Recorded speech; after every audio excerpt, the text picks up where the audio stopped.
Assalamu-Alaikum wa rahmatullahi wa barakatuh. This is going to be the second video of book Tasheel Un Nahw.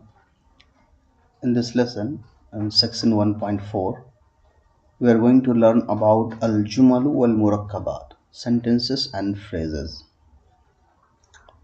So, let's read from the book first, and then I will be explaining inshallah on the board. Murakkabun ghayru mufidin wa murakkabun mufidin. So, murakkab is of two types. Murakkab mufid, murakkab ghayr mufid. Murakkab mufid is also called murakkab tam or jumlatun mufidatun or kalamun tamun. It is a complete sentence. Often it is just called kalam. And murakkabu ghayru mufidin is also called jumlatu ghayru mufidatin, murakkabun naqisun and kalamun naqisun. It is an incomplete sentence. From now on, when I use sentence, I will be referring to a complete sentence, and when I use phrase, I will be referring to an incomplete sentence. Let's understand this. Okay. See, there is one word which is called mufrad and another word which is called murakkab. First, let's understand mufrad and murakkab. What is mufrad? If someone asks you, what is mufrad? Mufrad is a single word. For example, Zaidun, Qalamun, Kitabun, Rajulun. All these words are known as mufrad. Why? Because all these words are single. What does it mean if these are single? If you read all these words together, they are not single. There are total 4 words. By saying single, I mean all these words are individually, separately and not attached with each other. Which means Zaidun is not attached with Kalam, neither the Kalam is attached with Kitab or Rajulun.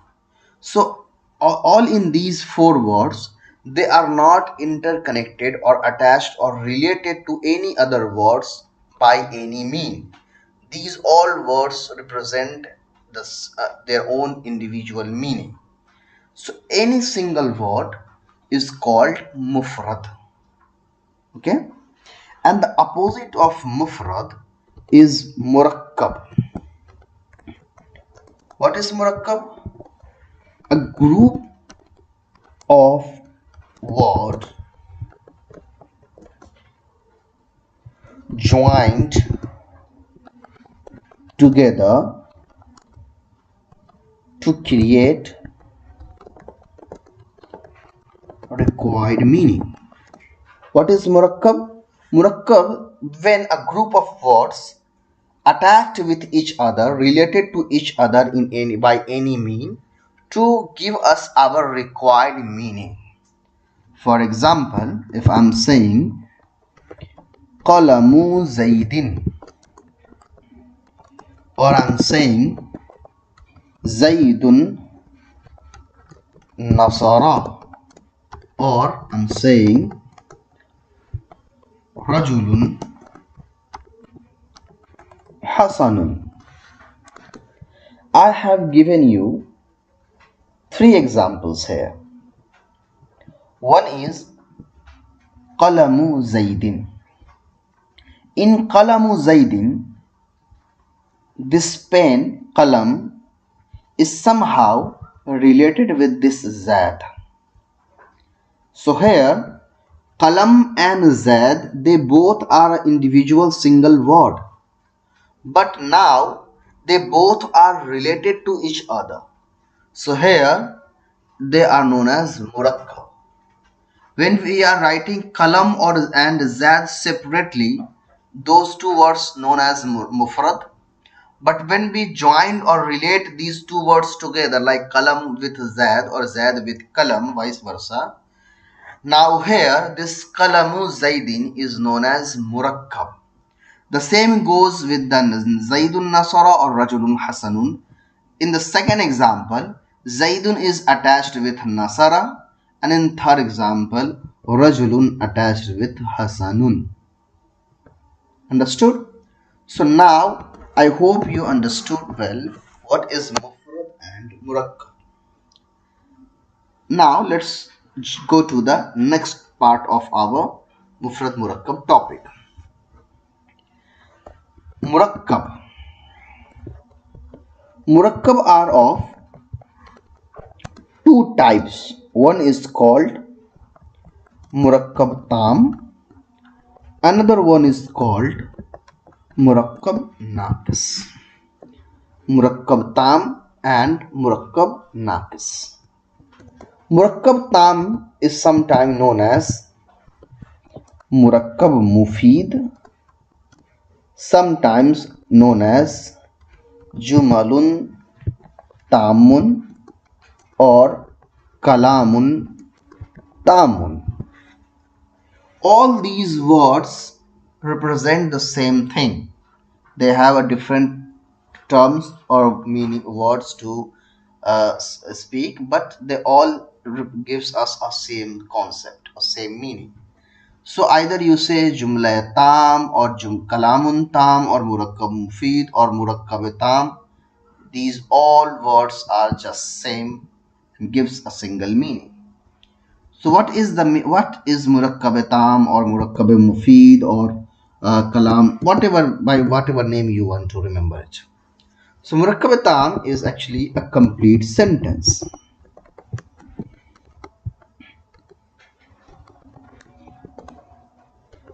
What is the meaning of complete sentence? When we should say about any sentence that this sentence is complete. When a sentence provides us a complete information about anything and the listeners does not require any additional information to understand the speaker intention. What is complete sentence? A complete sentence is a type of sentence where when a speaker says something, the listeners does not get confused with the actual meaning or intention of this from the statement of speak. So whenever a sentence give you the complete, to the point and exact information about anything, those type of sentences are known as complete sentence. Or in Arabic, we can use those types of sentence as murakkab tam, mufid, jumal tam or kalam. But remember here one thing is that this definition is based on the context of Arabic grammar, because sometimes an incomplete sentence also seems like an incomplete sentence, but that sentence is not actually an incomplete sentence. Let me give you the example here. You can just ignore this also if you're not able to understand anything. Right, for now, just remember any sentence which gives you a complete information about anything and you do not get confused or mixed or need any additional information about that thing, that sentence is complete for you. Why I'm saying that sentence is complete for you? Because the completion of sentence sometimes is vary due to the listener's conditions. For example, if I know Zad and I know that he is in my house, in my room, the second person came to me and asked me, where is Zad? And I said, my room. So his statement, where is Zad? This is a complete sentence because I understood he was asking me about Zad. But when I said only this, my house or my room is actually not a complete sentence. Suppose if I go into any stranger and say my room, he will not understand the exact intention of my statement. But here, that person who is asking about Zaid understood well what I said. When I say my room, he understood that I am saying that Zaid is staying in my room. So here, my incomplete sentence is actually gives a complete information. So here, my incomplete sentence is actually not sorry. Here, my incomplete sentence is not actually incomplete, but a complete sentence. That's why I said the complete or incomplete condition of a sentence is vary due to the condition and situation of the listeners and speaker. That's why it is not necessary that the definition I am telling you right now is exactly the definition of complete and incomplete sentence.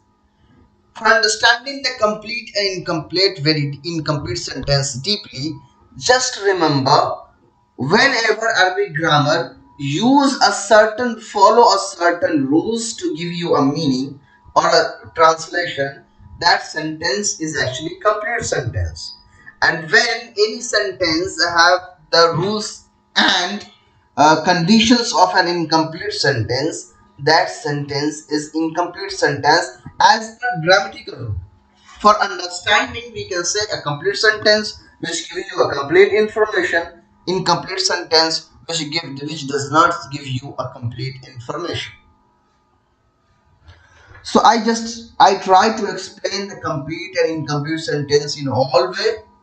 So it's up to you by which way you want to remember the complete and incomplete sentence. And I suggest you, instead of memorizing the definition, try to understand the concept behind it. Now, so murakkabatan. Now let's come to the murakkab and naqis. So murakkab and naqis is sometimes known as murakkab ghair mufid or jumlatun naqisatun. Naqis means incomplete, or kalamun naqisun.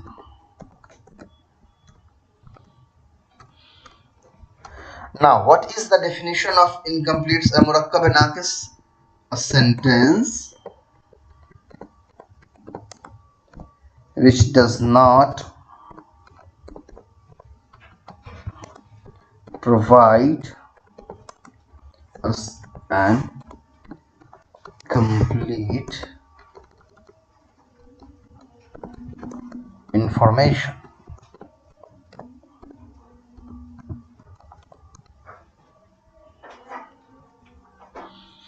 So where a sentence where listeners does not able to understand the exact complete intention of the speaker is called incomplete sentence. Let me give you the example of both complete and incomplete sentence first. First, understand the example of complete sentence. For example, when I'm saying, let me give you the example in Arabic first and then I will explain. Nasara Zaidun. When I'm saying Nasara Zaidun, it means that helped. Here we understand from this sentence completely that Zad is the person who helped. Now, our listeners will not get confused with the other meaning here, like did Zad help or not? Did Amar help? Did Bakar or did Fatima help? Or did Zad hit? Or did Zad write? No.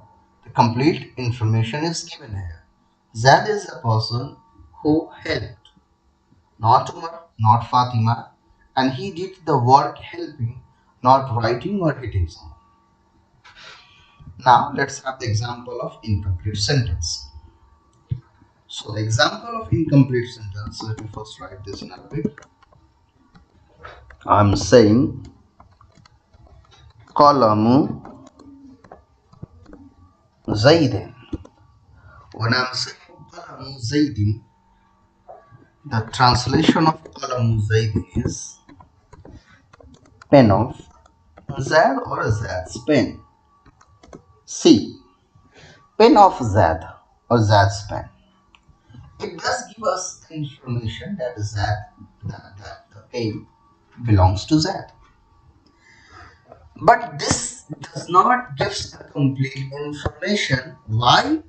Because there are the possibility of adding lot of information after this sentence. Pen of Zad is stolen, broken, expensive, lost, or not working, or red, blue, anything we can add after that. Because there is a possibility. So this sentence is called incomplete sentence. Simply when I say good man, this is also incomplete sentence because good man what? Good man is good, good man is dead, good man is better, what? Now you may be asking that the same thing can be also said about the complete sentence. Zad who helped who? We don't know. That's why I told you in the beginning, the actual understanding of complete and incomplete sentence is basically vary from the perspective of listeners, not the sayers. Because if pen of Zad is said in a different context, it may be possible that pen of Zad is not considered as an incomplete sentence. For example, if someone asks you, whose pen is this? And you say Zad's pen. Here the Zad's pen is not actually an incomplete sentence. You are providing the teacher a complete information that pen belongs to Zad. So here a complete sentence is converted into complete sentence.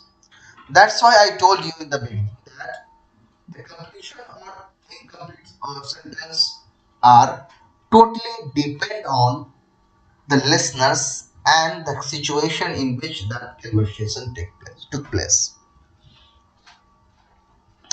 I hope you understand now. This is not actually that great thing to explain. I maybe over explain these things.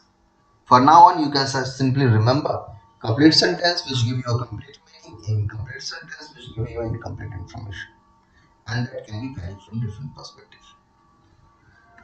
Now, the complete sentence are of two types. One is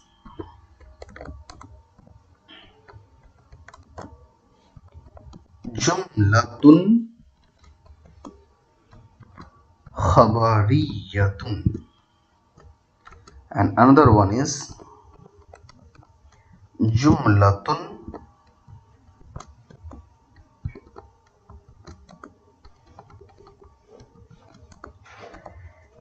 insha'iyatun.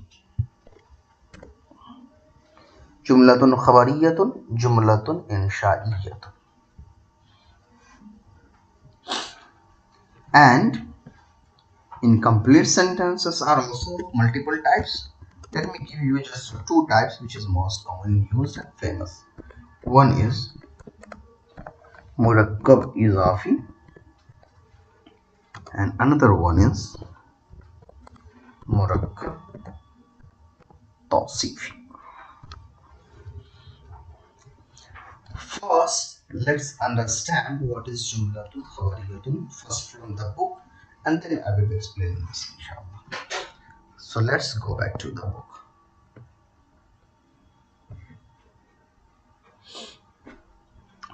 See, types of sentences. There are two types of sentence, jumlatun khabariyatun It is a sentence which has the possibility of being true or false. Jumlatun insha'iyatun. It is a sentence which does not have the possibility of being true or false. Okay. Jumla insha'iyya, jumla khabariyya.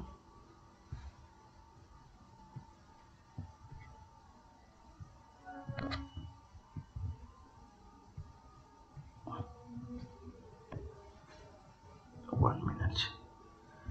Something is not working.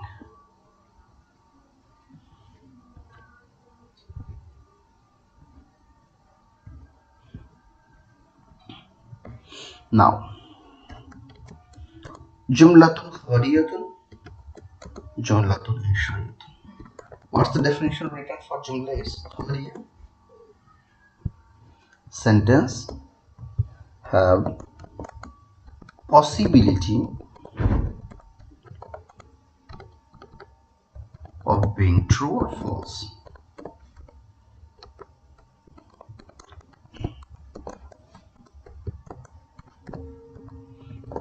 And jumla insha'iyya doesn't have the possibility of being true or false.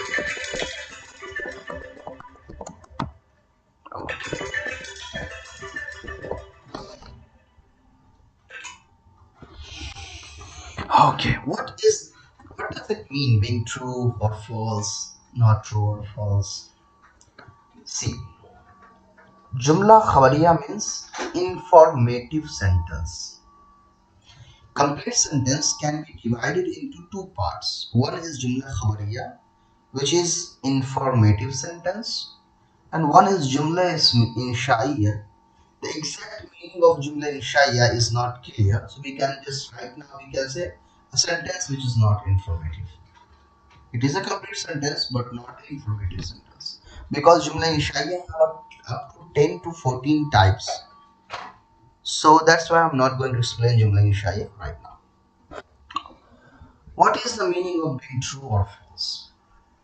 See, any information has the possibility or the chance of being true as well as false. We are not going into that when we say the sentence, the information is true or false or anything. Just remember, any sentence has the possibility of being true or false. Any informative sentence actually. For example, if I'm saying Zad helped, so there is a possibility that Zad also did not help. We have to verify it and then we will get the clear answer whether he helped or not. But right now, Zad helped. This is a complete sentence, but this sentence has both chance is whether it is true or false. He may help or he may not help. These types of sentence are known as jumla khabariya. And such sentence which does not have the possibility or chance of being true or false is called jumla insha'iyya. It means, for example, if I'm saying, give me the water. Here I'm asking you to hand me the water. Right now, you cannot just make this statement true or false.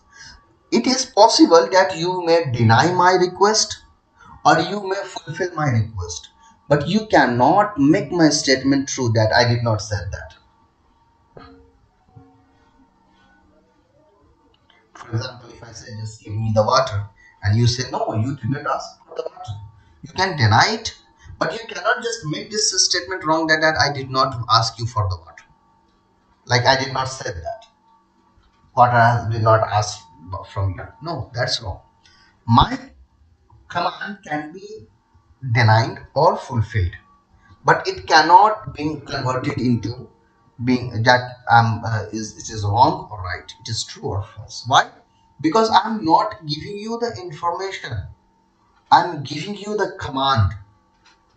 So command can be denied or fulfilled, not being true or false. Simply, when I'm saying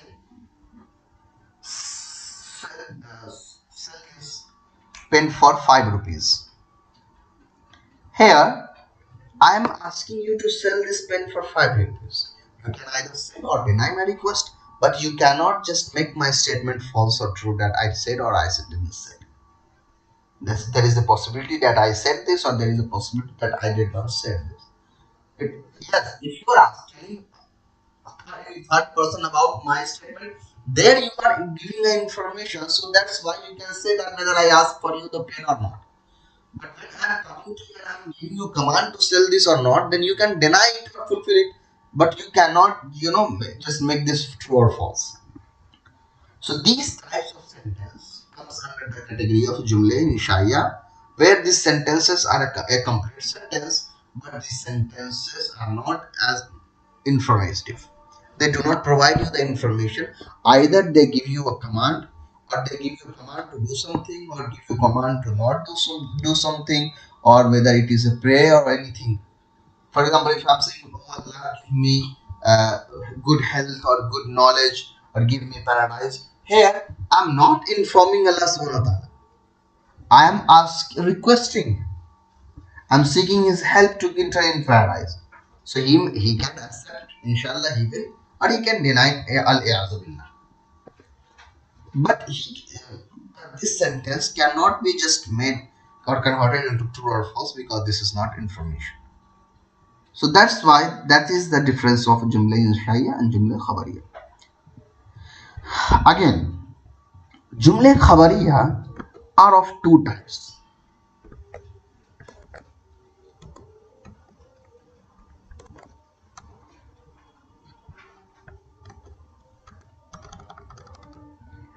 One is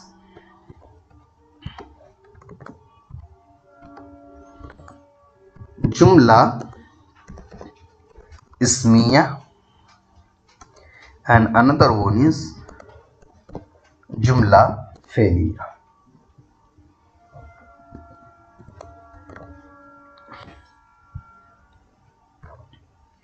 What is jumla ismiya? A sentence start with ism. What is jumla failiya? A sentence start with fail. Example: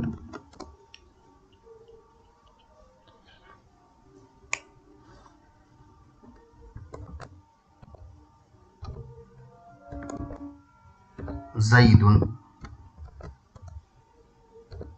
alimun. Zaid is an alim. Here the sentence start with ism because Zaid is ism. Second example: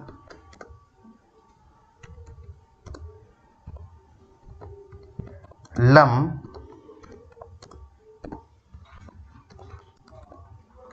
yansur Zaidun. Zaid did not help.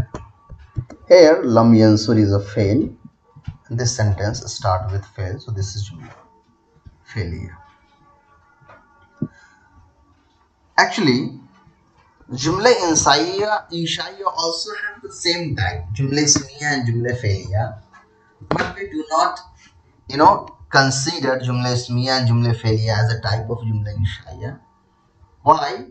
Because of jumla inshai, any sentence, whether it is start from ism or fail, when it comes under the category of jumla inshaiya, for example, any dua, supplication or any request or command given by using jumla ismiya or jumla failiya, so the term or category jumla inshaiya overpowered that term, and now we are using jumla ismiya and jumla failiya as a complete jumla inshaiya. So if any jumla ismiya or jumla failiya comes under the category of jumla inshaiya, we are no longer using that term jumla ismiya or jumla failiya. Instead, we say jumla inshaiya. But when any jumla ismiya or jumla failiya falls under the category of jumlatul khabariya, here we say that the sentence is jumla ismiya or jumla failiya. I hope you understood this.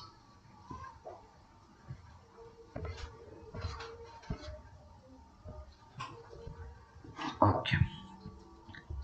Now, Jumlatun khabariyatun is of two types. Jumlatun ismiyatun khabariyatun. That is jumla ismiya, nominal sentence. Definition. It is a sentence which begins with an ism. The second part of the sentence can be ism or fail. And remember, I'm going to teach you about Jumla Ismiya later on, because right now you are not in such a place to understand what is Jumla Ismiya and how Jumla Ismiya is made.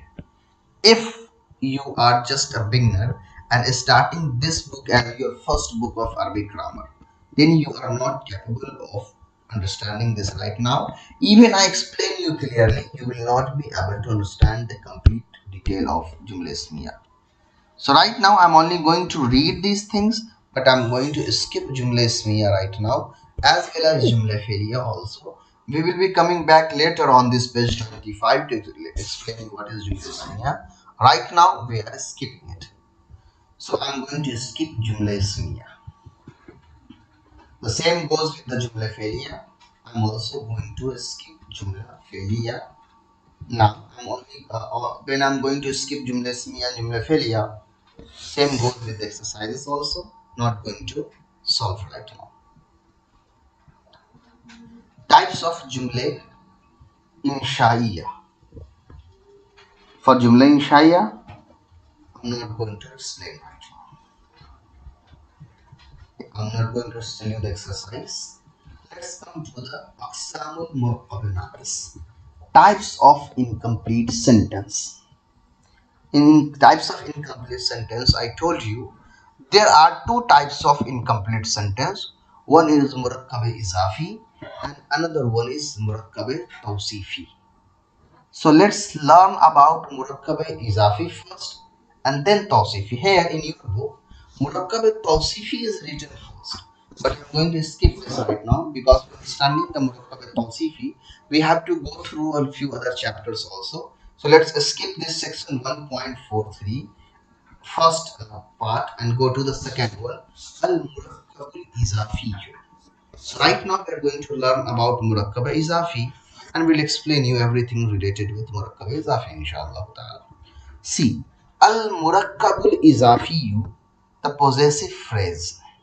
It is a phrase in which the first word muzaf is attributed to the second word mudaf ilay. In some cases, this means that the second word owns or possesses the first. The muzafun never gets an alif lam or tanween.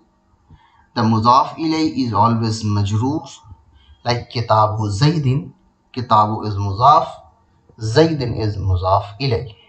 The i'rab of muzaf will be according to the amil governing it. For example, wajadtu kitaba zaydin. Wajadtu is fail, ma file. You will not be able to understand it right now, so just skip this. Sometimes muzaf ilay are found in a single phrase. For example, babu bayt rajul. If the muzaf has a sifat, then it should come immediately after the muzaf ilay. Also skip this one. Okay, that's for muzaf ilay. Note 1, 2 and 3. I'm going to explain this later once we're done with the mawsuf sifat, murakkab tawsifi. Right now, let's learn about Murakkab Izafi. What is Murakkab Izafi? Murakkab Izafi is a type of incomplete sentence, which means it will also provide us an incomplete meaning. Murakkab Izafi made from two words. Remember, listen carefully again. Murakkab Izafi are the sentence which made from two words. One is called Muzaf and another one is called Mudaf ilayhi. Now, what is Muzaf and Mudaf ilayhi? Let's understand this. Muzaf means possession and Muzaf ilayhi means owner.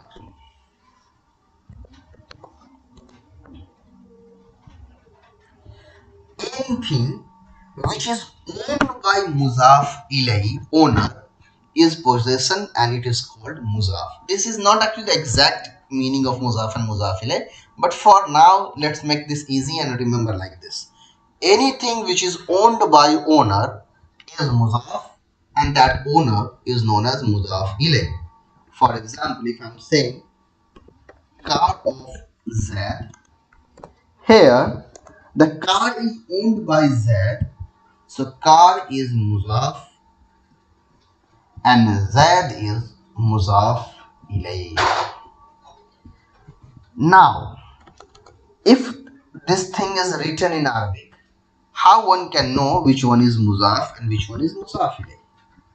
If you don't know the translation, you may not be able to distinguish which one is the owner and which one is the possession.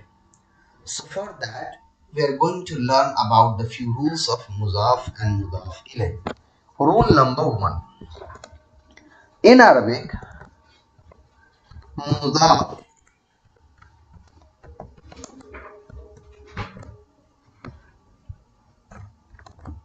always comes first.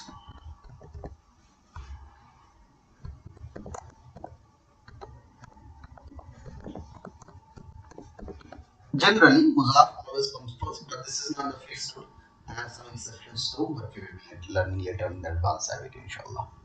Right now, muzaf always comes first, then muzaf ilayhi.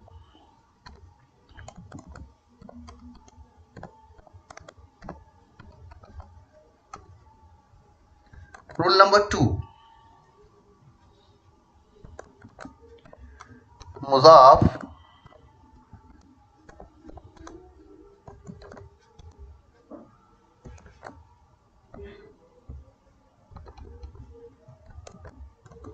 does not accept alif lam or tanween. Tanween is dual dhamma, dual fatha, dual kasra. Any word which becomes muzaf, it will not accept tanween. It can accept a single zebra, zebra, pesh, dhamma, fatha or kasra, but it will not accept dual on it. Rule number 3.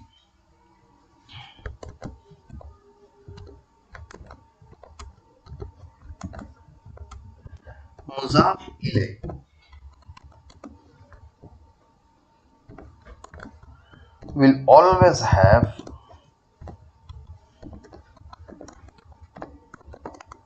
zair on it or kasra.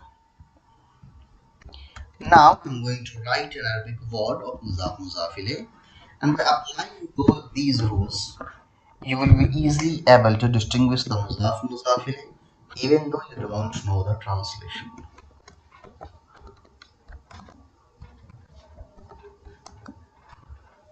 See, I'm saying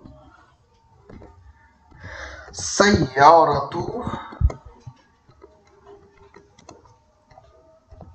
ar-rajul. When I'm saying sayyaratu ar-rajuli, and if I ask you which one is mudaf and mudaf ilayh, you can simply say sayyaratu is mudaf because it comes in the first. Another rule is that sayyaratu does not have tanween or alif lam on it. Why tanween or alif lam matters? In Arabic language, you can either write any word with dual pesh or dual zafar or dual zay, either with tanween or alif lam. Without any reason, you cannot write any word without alif lam as well as tanween on it. For example, without any reason, you cannot just write rajulu. This is wrong. Either add alif lam or tanween on it. Yes, you cannot add both on a single word at the same time. For example, we cannot say ar-rajulun. This is wrong. Either add alif lam or tanween on it, but add. Without alif lam or tanween, it is wrong to write any word. But when on sayyaratu, there is no alif lam as well as tanween. So this is the reason only. Whenever any word become muzaf, it will not accept alif lam as well as tanween. That's why how we know that this word is muzaf, because there is no any other word in Arabic which does not accept alif lam as well as tanween on it. So sayyaratu is muzaf. Also the third reason is that muzaf ilayhi will always have zero on it. Ar-rajuli having kasra. Remember, the i'rab of muzaf can be changed. For example, you can say qalamu or rajuli. You can say qalama or rajuli. You can say qalami or rajuli. But in three cases, the i'rab of muzaf ilay remains same, because the i'rab of muzaf ilay never change. Whereas i'rab of muzaf, it can be changed due to different situation.